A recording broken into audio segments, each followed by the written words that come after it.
بعد اللہ کے نبی صلی اللہ علیہ وسلم نے ذرا برابر اس بات کا اندیشہ محسوس کیا، اور جہاں سے بھی محسوس کیا آپ صلی اللہ علیہ وسلم نے وہیں پر فیصلہ صادر فرمایا اور دفاعی حکمت عملی کا نمونہ سامنے ہے۔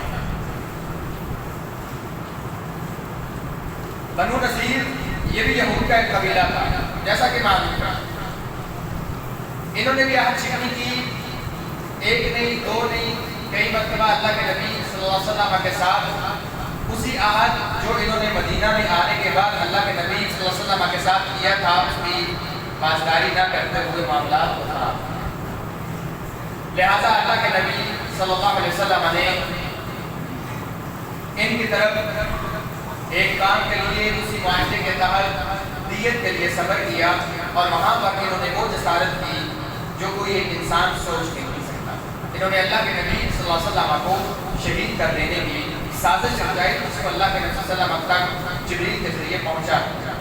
اللہ کے نبی صلی اللہ علیہ وسلم محمد بن مسلمہ کو سفیر بنا کے بھیجتے ہیں اور کہتے ہیں کہ تم یہاں سے نکل جاؤ اور یہاں سے چلے جاؤ، تم نے ہمارے ساتھ کیے ہوئے اس معاہدے کی پاسداری نہیں کی اور تم نے خلاف ورزی کی، لہٰذا ایک ملک کے اور ایک علاقے کے حکمران کو، ایک نبی کو اور ایک سپہ سالار کو، ایک مجاہد کو اور آپ صلی اللہ علیہ وسلم کے جو دیگر عہدے تھے اور اس کے ساتھ ساتھ اس معاہدے کی پاسداری نہیں کی، لہٰذا آپ کو یہ مہلت دی جاتی ہے کہ آپ مدینے کو چھوڑ کے یہاں سے چلے جائیں۔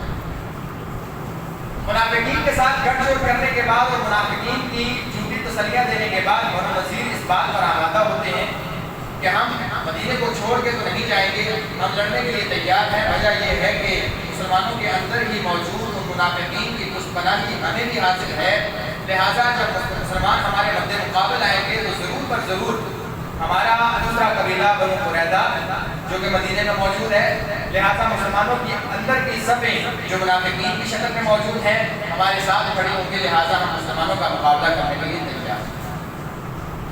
ایسے میں صحابہ کرام کو یہ بات کا پتہ چلتا ہے کہ بنو نذیر جنگ کے لیے اور غزوے کے لیے تیار ہے، وہ مدینے کو چھوڑ کر جانا نہیں چاہتے۔ اللہ کے نبی صلی اللہ علیہ وسلم اپنے صحابہ کو اس بات کا حکم دیتے ہیں کہ غزوے کے لیے تیاری کی جائے اور بنو نذیر پر چڑھائی کی جائے، لہٰذا صحابہ کرام اور اللہ کے نبی صلی اللہ علیہ وسلم غزوے کی تیاری کرنے کے بعد بنو نذیر پر چڑھائی کرتے ہیں اور ان کا محاصرہ کرتے ہیں۔ وہاں سے منافقین تک جو خبریں پہنچتی ہیں کہ ہمیں مدد چاہیے، منافقین اس بات سے بے خبر ہو جاتے ہیں اور انکار کرتے ہیں۔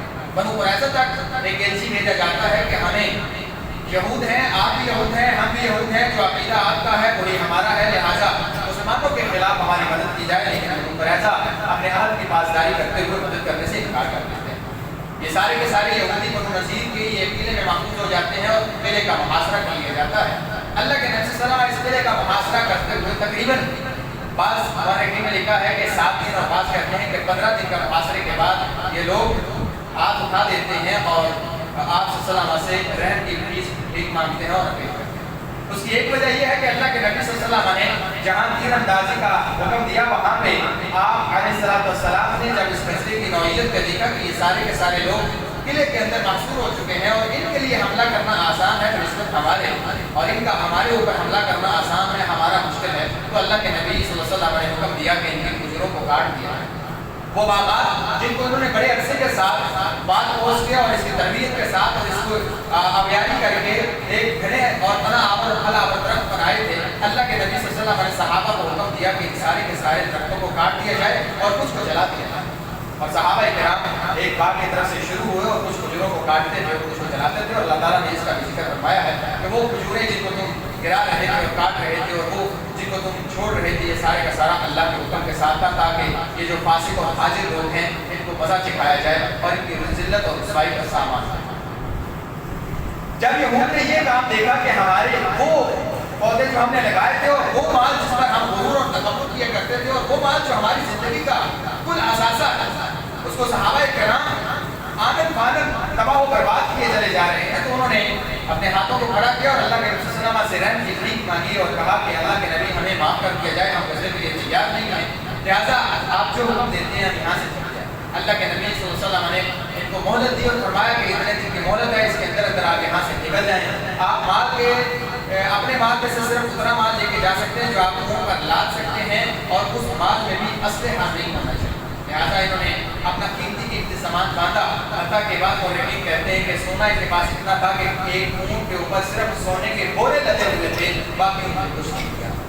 تو لہٰذا اپنے ہاتھوں کو یہ خراب کرتے ہوئے اور اپنے ہاتھوں سے اپنے مکانوں کو اور اپنی جائیدادوں کو خراب کرتے ہوئے، یہ نکلتے ہوئے اپنے گھروں کے کیکروں کو اور الماریوں کو اور دروازوں کو اور چگاٹوں کو اور سارے کے سارے گھروں کو خراب کرتے ہوئے جا رہے تھے، تاکہ اس کے بعد مسلمان اس سے استفادہ لیں۔ اور اس کا ذکر کہ اللہ تعالیٰ نے اپنے قرآن میں فرمایا اور بتایا کہ وہ لوگ اپنے ہاتھوں سے اپنے گھروں کو خراب کر رہے تھے، اور مومن بھی ان کے ہاتھوں ان کے گھروں کو خراب کر رہے تھے، اور یہاں سے یہ ذلیل اور رسوا ہو گئے۔ اب یہ لوگ یہود، یہ وہ خلاصہ تھا جو اس نشست کا عنوان بھی تھا۔ لہٰذا اس کے بعد اللہ کے نبی صلی اللہ علیہ وسلم نے حکم دیا تھا کہ اس کے بعد جو مدینہ میں ہمیں نظر آئے گا ہم اسے قتل کریں گے، لہٰذا اس کا سر قلم کیا جائے گا، کیونکہ اس نے پاس جاری نہیں کی ہوگی، عہد کی۔ اس کے بعد جو مال یہ چھوڑ کے گئے تھے، ان کے جانے کے ساتھ انصار کے کچھ بچے بھی موجود۔ یہ انصار کے وہ بچے تھے کہ یہاں پہ آپ علیہ السلام کے مدینہ آنے سے پہلے جس کے گھر میں بچہ پیدا نہ ہوتا یا بچہ پیدا ہوتا اور فوراً فوت ہو جاتا، وہ یہود کو، چونکہ یہ یہودی شروع سے مذہبی روش رکھتے ہیں اور مذہبی ذہن رکھتے ہیں، اور آج بھی یہودی باوجود اس کے یہ بات یاد رکھیں، اور آپ مطالعہ کر سکتے ہیں، آپ مشاہدہ بھی کر سکتے ہیں، جو لوگ مشاہدہ کر چکے ہیں آپ ان سے پوچھ بھی سکتے ہیں کہ روئے زمین پر آج جتنے یہودی موجود ہیں، باوجود انہوں نے کہ دین کو بدل دیا ہے، اس کے باوجود ان کا ذہن بنیادی طور پر انتہائی مذہبی ہے۔ وہ اپنے دین کو چھوڑنے کے لیے تیار ہیں، اور ان کے چھوٹے چھوٹے بچوں کو اپنے دین کی بنیادی تعلیمات ازبر ہیں، اور ان کو پتا ہے کہ اپنے دین پر عمل کیسے کرنا ہے، اور دین کی کون سی تعلیمات کون سی کتاب سے اور کس طرح اخذ کی گئی۔ لہٰذا یہود اپنے دین کے معاملے میں انتہائی سخت ہیں اور اپنی بنیادی تعلیمات کے بارے میں انتہائی محتاط ہیں۔ تو یہ لوگ یہودیوں کے سامنے مدد مانگتے کہ اگر ہمارا بچہ پیدا ہونے کے بعد مر نہ گیا تو ہم اس بچے کو یہودیوں کے حوالے کریں گے، اور یہودی اس کی پرورش کریں گے، اور اس بچے کو یہودی بنا دیا جائے گا۔ لہٰذا یہ بچے ان کے پاس ہیں، یہ بچے انصار کے بچے ہیں۔ جب بنو نذیر یہاں سے جانے لگے تو یہ انصار کے بچے یہاں سے ان کے ساتھ ہی رخصت ہونے لگے، چونکہ یہ بھی یہودی ہو چکے تھے۔ تو انہوں نے اس بات کا اظہار کیا کہ یہ جانے والے بچے ہمارے اوس اور خزرج کے، لہٰذا یہ ہمارے قبیلے کے بچے، ہم آپ کے ساتھ نہیں جانے دیں۔ تو اللہ تعالیٰ نے ان آیات کا نزول فرمایا، لا اکراہ فی الدین قد تبین الرشد من الغی۔ بھئی دین کے بارے میں زبردستی نہیں، اگر کوئی یہودی ہے، یہودیوں کو قبول کر چکا ہے، اور آپ کو چھوڑ کے وہ اپنے دین پر قائم رہ کے مدینے کو چھوڑ کے جانا چاہتا ہے، تو آپ جبرن اور زبردستی اپنے دین پر اسے قائم رکھ کے مدینے میں روک نہیں سکتے۔ لہٰذا اگر وہ جانا چاہتا ہے تو اسے جانے دیں۔ صحابہ نے اپنے بچوں کو جانے دیا۔ ایک معاملہ تھا۔ اس کے بعد وہ معاملہ پیش آیا کہ اللہ کے نبی صلی اللہ علیہ وسلم کو احتیاط کیا گیا۔ یاد رکھیں، مال غنیمت اور مال فے میں تھوڑا سا فرق ہے۔ مال فے جس کا ذکر اللہ تعالیٰ نے ان آیات میں کیا جو میں نے شروع میں ذکر کیا، جو حاصل ہوا بنو نذیر سے۔ مال فے ایسا مال ہوتا ہے جو کسی غزوے کے دوران بغیر جنگ کے، بغیر لڑائی کے، بغیر قتال کے دشمن کا مال حاصل ہو جائے، دشمن چھوڑ کے بھاگ گیا، آپ نے چڑھائی کی ایک علاقے پر، آپ نے نہیں وہاں پہ جنگ کی، نہ گھوڑے دوڑائے، نہ کچھ ایسا معاملہ پیش آیا، نہ قتال کیا، جو مال تھا وہ دشمن چھوڑ کے بھاگ گیا، یہ مال ہے۔ مال غنیمت جو جنگ کی فتح کے بعد آپ کو میسر آتا ہے تو مال غنیمت۔ مال غنیمت کی تقسیم کا معاملہ ہم پہلے ذکر کر چکے ہیں، اس میں سے کل مال کا خمس 5واں حصہ اللہ کے رسول صلی اللہ علیہ وسلم کو اختیار ہے، وہ اللہ اس کے رسول کا ہے، باقی مال مجاہدین نے تقسیم کیا ہے۔ مال فے یہ سارے کا سارا مال اللہ کے رسول صلی اللہ علیہ وسلم کو اختیار ہے، چاہے تو تقسیم کرے، چاہے تو اپنی ملکیت میں رکھ لیں، چاہے تو اللہ کے راستے میں خرچ کریں۔ یہ مجاہدین کا اختیار نہیں، کیونکہ مجاہدین میں سے اس نے نہ تو گھوڑے دوڑائے ہیں، نہ قتال کیا ہے، نہ کچھ بھی نہیں، بس محاصرہ کیا اور دشمن نے خود ہی اپنا مال چھوڑا۔ یہ مال فے۔ اب اس مال فے کیا جائے، اور یہ ڈھیر سارا مال تھا، زمینیں تھی، باغات تھے، زرعیں تھی، اسلحات، گھوڑے تھے، ڈھیر سارا مال تھا جو اللہ کے نبی صلی اللہ علیہ وسلم کو اللہ تعالیٰ نے بنو نذیر کے غزوے سے میسر آیا۔ اب اس مال کے ہاتھ آ جانے کے بعد سب سے پہلا معاملہ اس کی تقسیم کا۔ اللہ کے نبی صلی اللہ علیہ وسلم نے یہاں پہ بڑی عجیب قسم کی تقسیم ہے، اور وہ تقسیم اس طرح کی تھی کہ اللہ کے نبی صلی اللہ علیہ وسلم نے صرف 2 انصار صحابہ کو چھوڑ کے باقی کسی انصار کو کوئی حصہ نہیں دیا۔ خرچہ کچھ ایک مخصوص حصہ جس کا آگے آگے ذکر بھی آئے گا، جس کا آج بھی محرم میں اکثر و بیشتر رولا بنتا ہے، یا جس کا کیس حضرت عمر کے پاس بھی لے کے آئے، حضرت عباس اور حضرت علی رضی اللہ تعالیٰ عنہ، یہ دونوں حضرت عمر کے پاس بھی لے کے آئے کہ بنو نذیر سے یہ جو معاملات تھے اللہ کے رسول اس سے اپنے گھر کا خرچہ چلاتے تھے، تو اس کی وراثت کا کیا معاملہ ہے؟ تو حضرت عمر رضی اللہ عنہ فرمایا تھا کہ نبی جو چھوڑ کے جاتا ہے وہ صدقہ ہوتا ہے، لہٰذا یہ کسی کی وراثت نہیں۔ جس طرح اللہ کے نبی نے معاملہ کیا میں نے اسی طرح کیا، اسی طرح ابوبکر نے کیا اسی طرح میں کر رہا ہوں۔ اگر آپ کو معاملہ اس کے بعد بھی سمجھ آ جانے کے بعد بھی آپ اس وراثت کو جانتے ہیں تو میں آپ کے حوالے کرنے کے لیے تیار ہوں، لیکن اس میں تصرف اسی طرح ہوگا جس طرح اللہ کے نبی کرتے ہیں۔ تو یہ اللہ کے رسول نے کچھ خاص مال اپنے لیے رکھا جس سے اپنے ازواج کا سال بھر کا خرچہ لیا گیا، اس مال اللہ کے راستے میں اور جہاد کے لیے تقسیم کر دیا گیا۔ باقی جتنا مال وہاں سے میسر آیا اللہ کے رسول نے سارے کا سارا مال مہاجرین میں تقسیم کر دیا۔ صرف 2 انصاری صحابہ جن میں ایک ابو خدشہ ہیں جنہیں ابو دجانہ کے نام سے جانتے ہیں، ابو دجانہ ایک سال میں حنیف، یہ 2 انصاری صحابہ ہیں، ان کی مالی حالت انتہائی کمزور تھی۔ یہاں پہ اللہ کے رسول نے صرف ان 2 صحابہ کو مال عطا کیا، اس کے علاوہ کسی انصاری کو ایک تیلا بھی نہیں۔ اللہ کے رسول نے جب یہ مال تقسیم کیا، ثابت بن قیس بن شماس کو اللہ کے رسول صلی اللہ علیہ وسلم نے انصار کی طرف بھیجا اور کہا جاؤ اپنی قوم کو بلا کے لاؤ۔ ثابت کہتے ہیں یا رسول اللہ علیہ وسلم خزرج کو بلا کے لانا، کہا نہیں انصار کو بلا، سارے کے سارے انصار ہیں، اوس بھی خزرج بھی سب کے سب انصار بھی آ کر سارے انصار آ کے کہا اللہ کے رسول صلی اللہ علیہ وسلم آپ کو بلاتے ہیں، انہوں نے کسی اہم معاملے میں آپ سے بات چیت کرنی ہے، لہٰذا آپ سارے یہ سارے کے سارے انصار اللہ کے رسول کے سامنے اکٹھے ہو جانے کے بعد اللہ کے رسول صلی اللہ علیہ وسلم سامنے کھڑے ہوتے ہیں اور اللہ کی حمد و ثنا بیان کرتے ہیں اور انصار کی ان نیکیوں کا ذکر کرتے ہیں کہ جو تم نے مہاجرین کے ساتھ کیا، اور فرمایا کہ انصار تمہارے وہ معاملات اور تمہاری وہ نیکیاں اور تمہارے وہ خلوص اور تمہارا وہ بڑا دل اور بڑا ذکر اور تمہاری وہ امیری اور تمہارا وہ پیار اور محبت جو تم نے مہاجرین کے ساتھ کیا تھا وہ قابل ذکر ہے، اللہ تعالیٰ تمہیں ان کا اجر۔ میں آج یہاں پہ ایک تقسیم کر چکا ہوں اور میں تم سے مشورہ کرنا چاہتا ہوں کہ 2 باتیں بنو نذیر سے ڈھیر سارا مال میسر آیا، ان میں سے پہلی بات یہ ہے کہ میں سارے کا سارا مال مہاجرین میں تقسیم کر دوں۔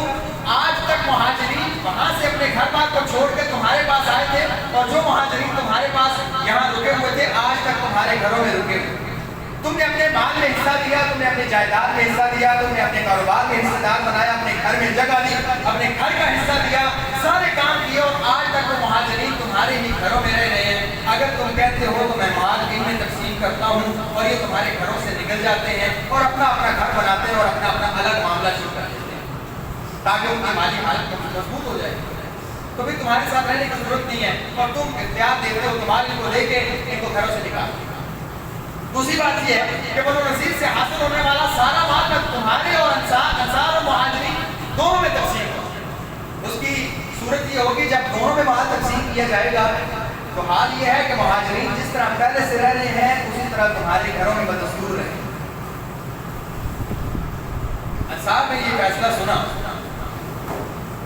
تو انصار کے 2 سردار تھے بڑے، سعد بن معاذ اور سعد بن عبادہ، ایک اوس کے خزرج، اور یہ نمائندگی کر رہے تھے اللہ کے نبی صلی اللہ علیہ وسلم، اور یہ بات مسلم ہے اور مشاہدہ شدہ ہے، ان سرداران نے پہلے تو کوئی غلط فیصلہ کیا نہیں اور جب کوئی فیصلہ کیا ہے تو پوری کی پوری قوم نے تسلیم کی، کیونکہ یہ بہت بڑے سردار آدمی ہیں اور دونوں مسلمان ہیں۔ ذرا سینے پہ ہاتھ رکھیں، اللہ کے نبی صلی اللہ علیہ وسلم کی باتوں کو سن کے یہ دونوں سردار پتہ کیا کہتے ہیں؟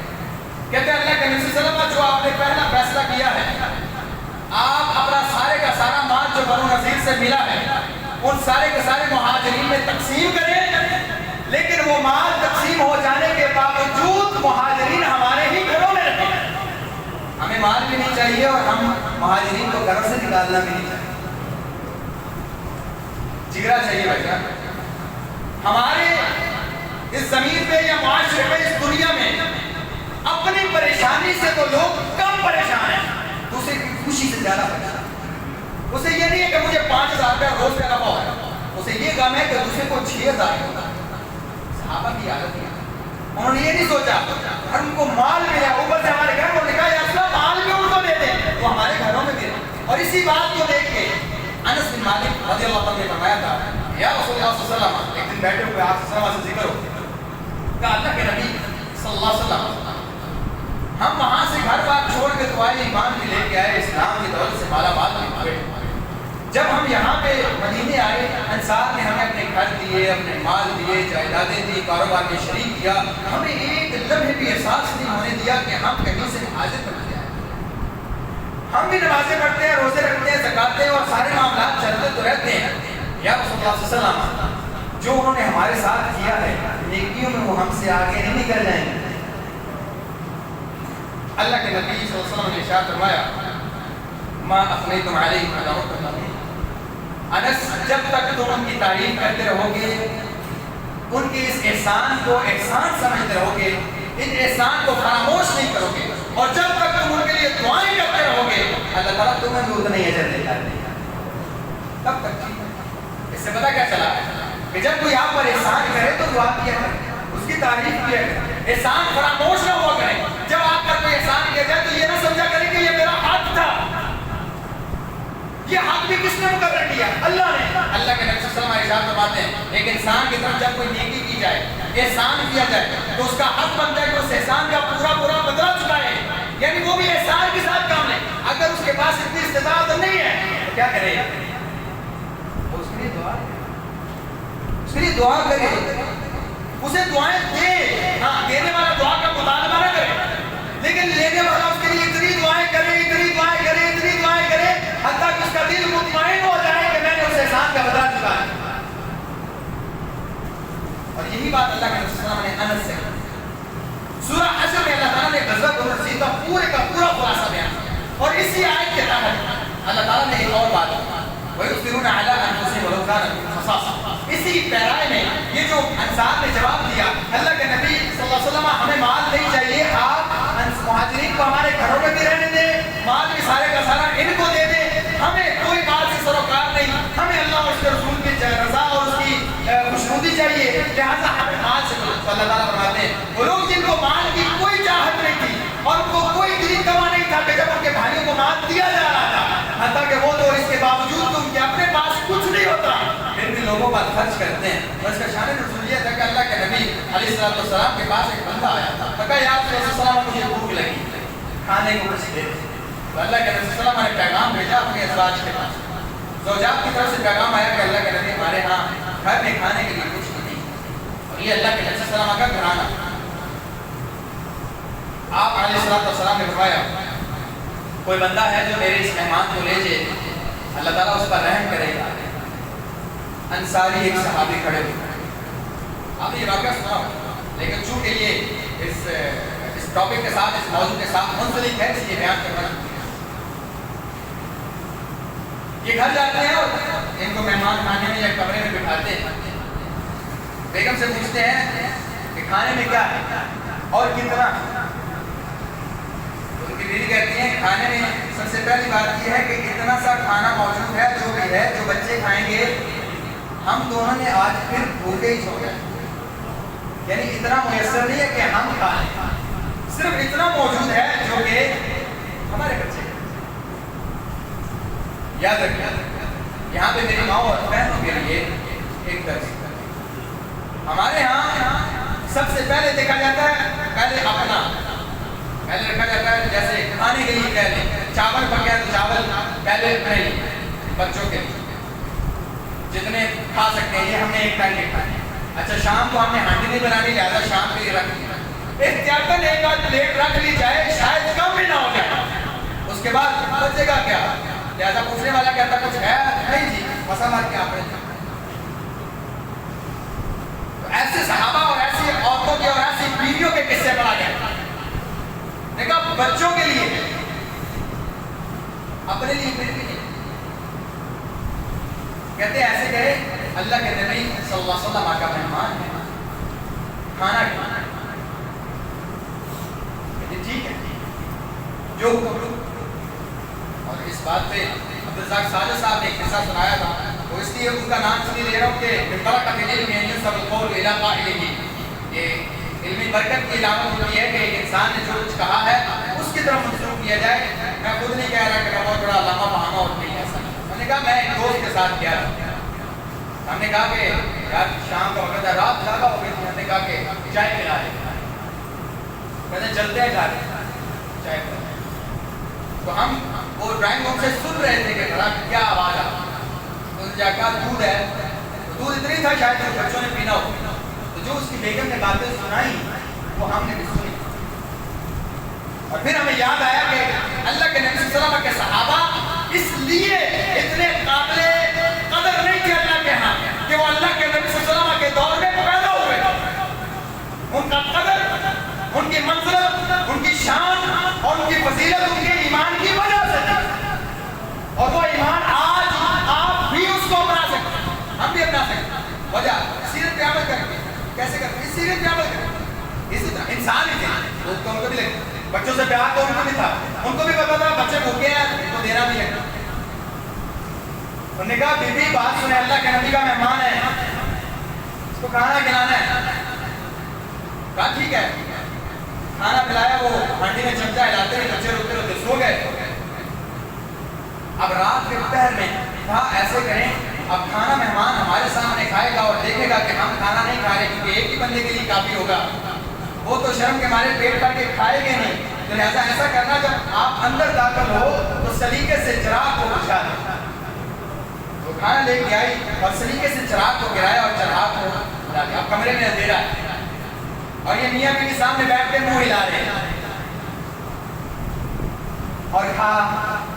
اور مہمان سمجھ لیا کہ وہ کھا رہے ہیں میرے ساتھ. مہمان نے سیر ہو گیا.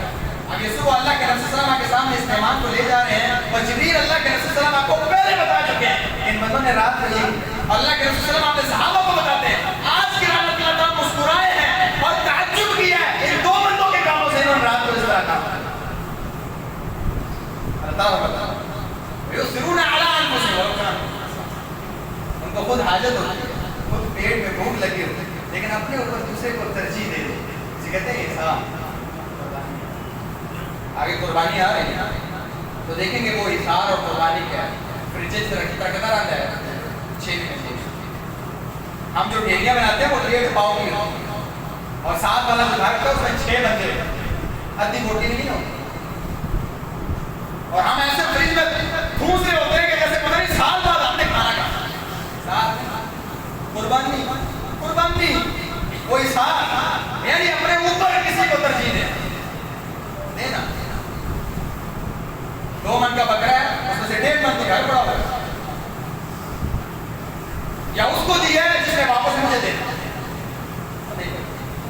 ایسا یہ انصار اور مہاجرین کی محبت آپس میں بس اس کا اللہ تعالیٰ نے قرآن میں بھی کیا.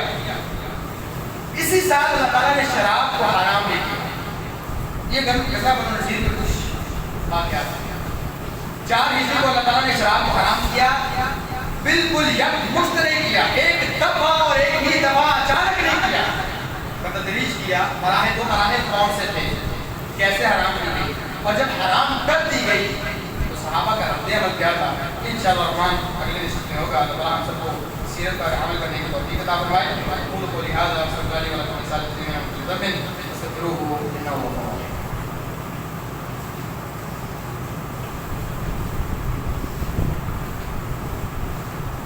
ان الحمد لله نحمده ونستعينه ونستغفره ونؤمن به ونتوكل عليه ونعوذ بالله من شرور انفسنا ومن سيئات اعمالنا من يهده الله فلا مضل له ومن يضلل فلا هادي له. اما بعد فاعوذ بالله من الشيطان الرجيم من همزه ونفخه ونفثه. بسم الله الرحمن الرحيم. والفجر وليال العشر والشفع والوتر. سبحان ربك رب العزة عما يصفون وسلام على المرسلين والحمد لله رب العالمين. اس سے پہلے کہ ایک اور موضوع کی طرف میں اشارہ کروں اس کی وجہ یہ ہے کہ آنے والا جمعہ اس وقت پہ یا ان دنوں میں آ رہا ہے کہ جب اس بات کا کوئی فائدہ نہیں ہے. اور اس بات کی طرف جانے سے پہلے 1-2 اعلانات. سب سے پہلا اعلان یہ ہے کہ انشاءاللہ الرحمن اگلے جمعے والے دن جمعے کے بعد اسی مسجد توحید گنج کے باہر ایک بلڈ کیمپ لگایا ہے الاحسان ویلفیئر کی طرف سے.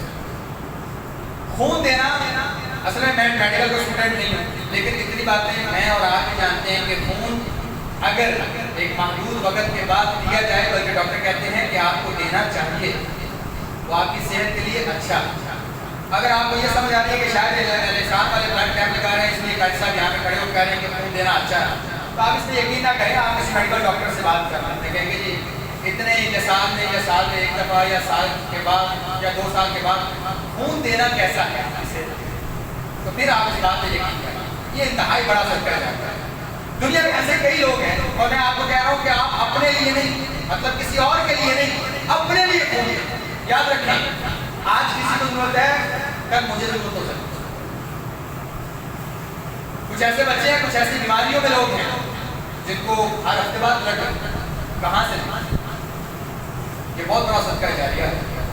ایک انسان کی جان بچانا پوری انسانیت کی جان بچانے کا مطالبہ ہے. آپ کی اپنی صحت بھی اچھی رہے، آپ دوسرے کی خدمت بھی کریں، اور اگر وہ انسان نیک ہے تو اس کے رگوں میں دوڑنے والا آپ کا خون آپ کے لیے صدقہ جاریہ ہوگا. جب تک وہ زندہ رہے گا، جب تک نیک کام کرتا رہے گا، آپ اس میں حصے دار ہیں. لہٰذا وہ بلڈ ٹیسٹنگ کیمپ ہوگا، ہم آپ کا بایو ڈاٹا لیں گے، آپ کا خون چیک کریں گے. اگر کبھی ضرورت ہو تو آپ سے رابطہ کریں گے کہ بھائی جان فلاں مریض ہے، آپ کا بلڈ گروپ ہے، اگر آپ لینا چاہیں تو آپ بلڈ دے سکتے ہیں، آپ ڈونیٹ کر سکتے ہیں. تو اس کا ہم ایک پورا سسٹم لانچ کرنے جا رہے ہیں. تو اگلے جمعے انشاءاللہ الرحمن یہاں سے نکلتے ہوئے آپ اپنا بلڈ گروپ چیک کروا کے جائیں، اپنا کارڈ لے کے جائیں، تاکہ ہمیں پتہ چلے کہ ہمارے سرکل میں اتنے لوگ ہیں جن کا یہ بلڈ گروپ ہے، اور ہم کسی سے رابطہ کر کے کسی بچے کے لیے، کسی بیمار کے لیے، کسی ایکسیڈنٹ کی صورت میں فلاں بندے سے رابطہ کر سکتے ہیں تاکہ وہ اس ایک کام میں حصہ لیں. تو ایک تو اگلے جمعے کے لیے آپ اس بارے میں تیار. دوسری بات یہ ہے کہ الاحسان کے زیر اہتمام ہر سال غرباء کے لیے قربانیوں کا ایک سلسلہ ہوتا ہے، اجتماعی قربانی کا. تو اس میں آپ جو حصہ ڈالتے ہیں وہ خالصتاً غرباء کے لیے قربانی ہوتی ہے. اس میں حصہ ڈالنے والے کو کچھ بھی نہیں دیا جاتا، بس اس نے حصہ دینا ہے اور وہ غرباء میں تقسیم کرنا ہے. تو اگر آپ اس میں حصہ ڈالنا چاہتے ہیں تو آپ بائی فلیکس تک لگا دی جائے گی، یا شاید ابھی لگی ہو. تو الاحسان سے متعلقہ جو لوگ ہیں یا اس مسجد سے متعلقہ جو لوگ ہیں ان کے ساتھ آپ رابطہ کریں، اور انہی کے ساتھ رابطہ کریں جن کے نمبر دیے گئے ہیں، ان کے ساتھ رابطہ کریں. ان کو آپ پیسہ جمع کرا سکتے ہیں، آپ میرے ساتھ رابطہ کر سکتے ہیں. مسجد کی انتظامیہ میں جو مسجد کے لوگ ہیں ان کے ساتھ رابطہ کر سکتے ہیں، آپ ان کو پیسہ جمع کروا دیں. آپ کسی کا حصہ دے سکتے ہیں، اپنی والدہ کا دے سکتے ہیں یا اپنا دے سکتے ہیں. تو آپ حصہ جمع کروا کے وہ ہم جتنی قربانیاں ہوں گی ہم ان کو پورا کر سکتے ہیں. یہ تو 2 اعلانات ہیں. اب کل سے یا پرسوں سے 1-2 دن بعد یہ چاند نظر آ جانے کے بعد 10 ذی الحجہ، یہ 10 دن وہ ہیں کہ اللہ کے نبی صلی اللہ علیہ وسلم نے ارشاد فرمایا کہ دنیا میں یعنی 365 دن جو دنیا میں سرکل کرتے ہیں 12 مہینوں میں، 12 مہینوں کے 365 دنوں میں سب سے افضل ترین دن اللہ کے ہاں یہ 10 دن. کوئی بھی عمل انسان کرتا ہے، صدقہ ہو، خیرات ہو، روزہ ہو، نماز ہو، زکات، کچھ بھی وہ ادا کرے، چاہے وہ رمضان ہی میں کیوں نہ کرے، رمضان سے بھی زیادہ افضل 10 دن. اللہ کے نبی صلی اللہ علیہ وسلم نے ارشاد فرمایا کوئی عمل اللہ کے ہاں سب سے زیادہ محبوب نہیں جو ان 10 دنوں میں کیا جائے. اس کے علاوہ سب سے زیادہ عمل اللہ کے ہاں وہ محبوب ہے جو ان 10 دنوں میں کیا جائے. صحابہ کہتے ہیں اس کا بہت جہاد بھی جہاد بھی اتنا اللہ کے ہاں قابل قبول اور اتنا عظمت والا نہیں جو ان 10 دنوں میں کیا جاتا ہے اس عمل کے مطابق. ہاں ایک بندہ نکلا، مال بھی گیا، جان بھی گیا، واپس ہی نہیں آیا، اس کا اجر تو بہت بلند ہے نا. لیکن ایک بندہ جہاد میں نکلا ہوا ہے، سال بعد واپس آ گیا، اس کا سال کا جہاد بھی اتنا فضیلت والا نہیں جتنا ان 10 دنوں میں کیے جانے والے عمل کا. صاحب یاد رکھیں یہ اصول ہے، جب بھی کسی وقت کو یا کسی جگہ کو عمل کے لحاظ سے محترم کیا جاتا ہے کہ اس عمل کو اس وقت میں یا اس جگہ پر کیا جائے گا تو زیادہ اجر ملے گا. یاد رکھیں ایسے اوقات اور ایسی جگہوں پر کی جانے والی برائی کا درجہ بھی زیادہ ہو جاتا ہے. 10 دنوں میں آپ نماز پڑھیں گے تو اجر بہت ملے گا نا، تو 10 دنوں میں نماز چھوڑیں گے تو اس کا گناہ بھی پہلے سے زیادہ ہے. ان 10 دنوں میں آپ ایسے بھی موضوع سنتے ہیں جو کہ حرام ہے، حرام ہے، لعنت کا سبب ہے. اگر آپ ان 10 دنوں میں سنیں گے پھر آپ دیکھ لیں گے جن میں اللہ کے رسول نے ارشاد فرمایا یہ 10 دن بڑے فضیلت والے ہیں، اس میں اللہ کی تکبیرات بلند کرو، تسبیحات بلند کرو، تحلیلات کرو، اللہ کی حمد. اور عبداللہ بن عمر اور ابو ہریرہ پتہ کیا کرتے تھے؟ اسی حدیث کے تحت نا دونوں نکل جاتے تھے بازار کی طرف. بازار میں بنا اللہ اکبر، اللہ اکبر، لا الہ الا اللہ، اللہ اکبر، اللہ اکبر وللہ الحمد. اونچی پیچھے بیٹھ دیتے ہیں یا ساتھ ریڈی لگائی ہے وہ بھی شروع ہو گیا، وہ کپڑا لے کے بیٹھے وہ بھی شروع ہو گیا. تو بازار میں سارے ان کی تکبیریں سن کے یہ 10 دن تکبیریں بلند کرتے ہیں. ہمارے یہاں رمضان کا اہتمام نہیں ہے، جہاں جاؤ کندر کھانا لگا ہوا ٹھیک ہے بیٹھے ہیں روزی کمانے کے لیے اور ساتھ اللہ کی لعنت کا استحقاق شروع کیا. وہاں سے آیا بچوں کو چھوڑ کے دکان کے اوپر کیا کرنے حلال کمانے اور شروع میں لگاتے ہیں سامنے ایک یاسین صورت بھی لگائی ہوئی ہے یہاں پہ قرآن کی آیات دکھائے مجا برکت آئے جی اللہ تعالیٰ مال دے اور یہاں پہ ٹیپ میں بہت مجھے لگا ہوا ہے. کہاں سے آئے؟ پیشاب میں دودھ ڈال کے پینے کا کون سا یہ جس جگہ پہ بیٹھے ہو لعنت کا مستحق ہے وہ انسان وہاں پہ آپ سمجھتے ہیں کہ اللہ کی رحمت ہے کہاں سے آئے؟ ایک تو ان 10 دنوں میں عبادات کا اہتمام ہے، روزے کا اہتمام ہے، تحمیدات کا، تسبیحات کا، تحلیلات کا اہتمام کریں جتنا ہو سکے اپنی زبان کو اللہ کے ذکر کے ساتھ رکھ کر. دوسری بات جو انسان قربانی کرنا چاہتا ہے وہ قربانی کا ارادہ رکھتا ہے تو جان نکلنے سے پہلے اپنی صفائی کرنا ہے. لوگوں کے بال سے ناپ بال ناخن وغیرہ اس کے بعد تو کسی چیز کو چھیڑ نہ وہ کھیڑے نہ کچھ 10 دن لیکن اللہ کا خوف کرے. اگر آپ نے 10 دن شیر بڑھائی ہے تو یہ نہیں ہے کہ 11ویں دن قربانی کے بعد آپ سب سے پہلے شیر بھی کریں. آپ نے اگر قربانی کی ہے اور یہ آپ نے یہ احساس دلایا کہ اللہ یہ دیکھ بسم اللہ اللہ اکبر جانور کے گلے پہ چھری چلائی ہے تیرے گلے پہ تو کبھی اپنی خواہشات پہ بھی چھری چلائیں. کہا یہ دے اپنی خواہش تھی آج کے بعد اس پہ چھری چلاتا ہوں چھوڑ. تو یہ سبق بھی سیکھے نا جو اس کا فلسفہ قربانی کا وہ بھی ساتھ سیکھے وہ بھی سیکھے. یہ نہیں ہے کہ جا کے سب سے پہلے کیا بھائی جانا چھری پھیرو نہ ہی بیٹھے میں جا کے شیر اللہ سے. تو آخری بات یوم عرفہ کا روزہ 9 ذی الحجہ